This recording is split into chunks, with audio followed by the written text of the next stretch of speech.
Hello दोस्तों, कैसे हैं आप लोग। आप देख रहे हैं मेरा यूट्यूब चैनल प्रियंका धार्मिक एजुकेटर। आज हम बात करने वाले हैं सावन मास शुक्ल पक्ष की पुत्रदा एकादशी का विधि कथा क्या है और इसका विधि और महत्व क्या है। चलिए आज हम शुरू करते हैं, इसमें ज़्यादा टाइम नहीं लगाएंगे और आज हम शुरू करते हैं। बोले भगवान विष्णु भगवान की जय। इसमें श्री कृष्ण बोले, हे राजन, इस एकादशी का नाम पुत्रदा है। आप ध्यान पूर्वक उसकी पौराणिक कथा सुनिए। द्वापर युग के प्रारंभ में महिष्मती नाम की एक नगरी में महिजित नाम का राजा राज्य करता था, परंतु पुत्रहीन होने के कारण राजा सदैव दुखी व चिंताग्रस्त रहता था। उसे वह राज्य दुखदायी प्रतीत होता था।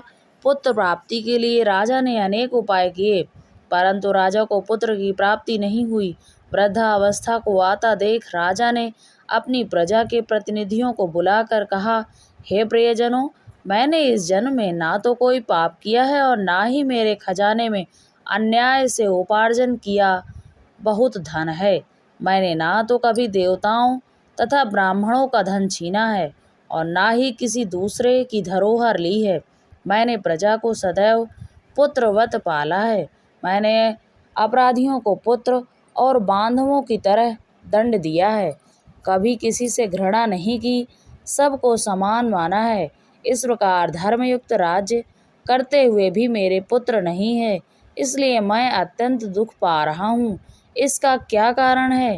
राजा महिजित की इस बात को विचारने के लिए मंत्रीगण तथा प्रजा के प्रतिनिधि वन को गए और वन में जाकर वे राजा के हित के लिए किसी श्रेष्ठ तपस्वी की खोज में लग गए। इतने में एक आश्रम में उन्हें एक अत्यंत वयोवृद्ध धर्म के ज्ञाता बड़े तपस्वी की खोज में लग गए। इतने में एक आश्रम में उन्हें एक अत्यंत बड़े तपस्वी जितेंद्रिय समस्त शास्त्रों के महात्मा लोमस को देखा। तब सबने जाकर ऋषि को प्रणाम किया, उनके सामने बैठ गए। महर्षि लोमस त्रिकालदर्शी अर्थात वह तीनों लोगों की बात जानते थे। उन लोगों को देखकर लोमस ऋषि ने पूछा कि आप लोग किस कारण आए हैं। निसंदेह मैं आप लोगों की समस्या के लिए हितकर कार्य करूँगा।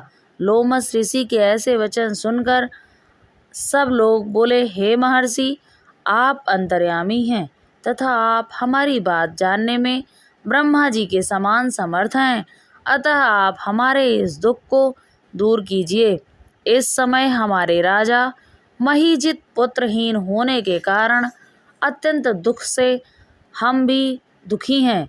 हमें विश्वास है कि आपके दर्शन से हमारा यह दुख अवश्य दूर हो जाएगा, क्योंकि महापुरुषों के दर्शन मात्र से अनेक कार्य सिद्ध हो जाते हैं।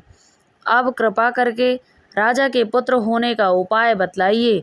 उनकी बात सुनकर लोमस ऋषि ने थोड़ी देर के लिए अपने नेत्र बंद किए और राजा के पूर्व जन्म का वृत्तांत जानकर कहने लगे, सुनो प्रजाजनों, आपका राजा पूर्व जन्म में एक निर्धन वैश्य था। निर्धन होने के कारण इसने अनेक बुरे कर्म किए। वह एक गांव से दूसरे गांव व्यापार करने के लिए जाया करता था। एक समय ज्येष्ठ मास के शुक्ल पक्ष की द्वादशी के दिन मध्याह्न काल के समय, जब वह 2 दिन का भूखा प्यासा था, एक जलाशय पर जल पीने गया। इतने में वहां एक बछड़े के साथ प्यासी गौ जल पीने पहुंची। राजा ने उस प्यासी गौ को जल पीने से हाँक कर हटा दिया और स्वयं जल पी लिया। इसी पाप कर्म के कारण राजा को यह दुख सहना पड़ा है। एकादशी के दिन भूखा रहने से वह निर्धन वैश्य राजा तो बन गया, परंतु प्यासी गौ को जल पीते हुए हटाने से पुत्र न होने का दुख भोग रहा है।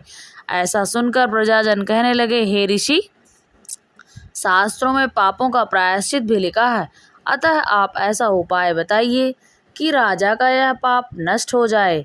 लोमस मुनि कहने लगे, श्रावण शुक्ल पक्ष की पुत्रदा एकादशी को, जिसे पुत्रदा एकादशी भी कहते हैं, राजा वह तुम सब लोग व्रत और रात्रि को जागरण करो और सब अपना पुण्य राजा को अर्पित कर दो। इससे राजा का यह पूर्व जन्म का पाप अवश्य नष्ट हो जाएगा और राजा को पुत्र की प्राप्ति होगी। लोमस ऋषि के ऐसे वचन सुनकर मंत्रियों सहित सारी प्रजा नगर को वापस लौट आई और जब श्रावण शुक्ला एकादशी आई तो लोमस ऋषि की आज्ञा अनुसार राजा सहित सब ने पुत्रदा एकादशी का व्रत और जागरण किया। इसके पश्चात द्वादशी के दिन भगवान से प्रार्थना करी कि उनके इस व्रत के पुण्य का फल राजा को मिले। उस पुण्य के प्रभाव से रानी ने गर्भ धारण किया और प्रसव काल समाप्त होने पर उसके एक बड़ा तेजस्वी पुत्र उत्पन्न हुआ। हे राजन, इसलिए इस श्रावण शुक्ला एकादशी का नाम पुत्रदा एकादशी पड़ा। अतः स्नान के सुख की इच्छा करने वाले लोग इस व्रत को अवश्य करें। इसके महत्व को पढ़ने व सुनने से मनुष्य सब पापों से मुक्त हो जाता है। इस लोक में संतान सुख भोग, परलोक में स्वर्ग को प्राप्त होता है। बोले विष्णु भगवान की जय। जय जय जय भगवान।